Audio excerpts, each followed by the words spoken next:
Representative Ryan, for your testimony and your service to this country. Mr. Troupis. Senator, thank you very much. I want to say that right off the bat that I'm honored to represent the president.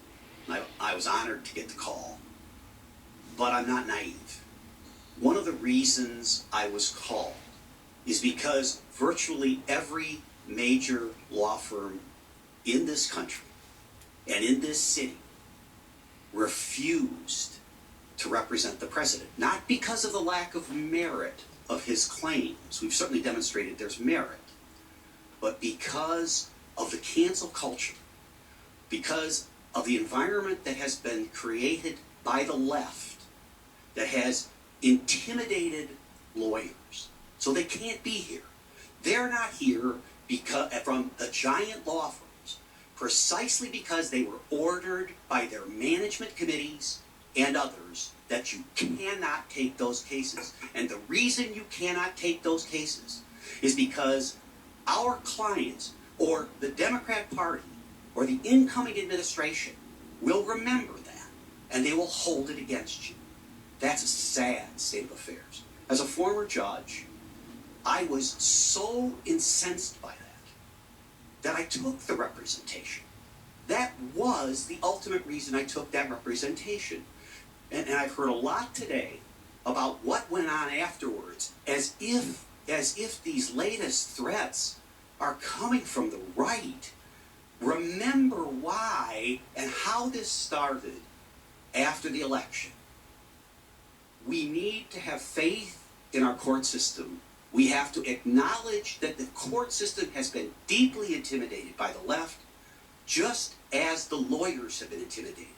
And that is a sad, sad state of affairs. And I so much appreciate, Senator, that you're holding these hearings, because otherwise, as we're finding out all over the country, these items just disappear. Number two, I wanted to say, as I've said throughout my testimony, that one of the reasons people are doubting the election is because the other side here, the Biden campaign's primary defense is don't hear the evidence. Don't let them litigate. Don't have a court rule on the substance. Let's be honest, that's what's going on. And so that's why the public doesn't trust this outcome. It's not about the president.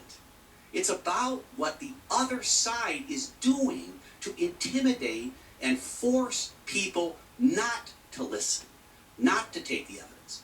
I've heard lots of fancy words here today, but if you give transparency, if you let the issues come out, and I've represented Republicans and I've represented Democrats, and at the end of the day, lawyers do their job when it is in the open and we are able to present the evidence. And I so appreciate the fact that you, a non-lawyer, is taking on this task here.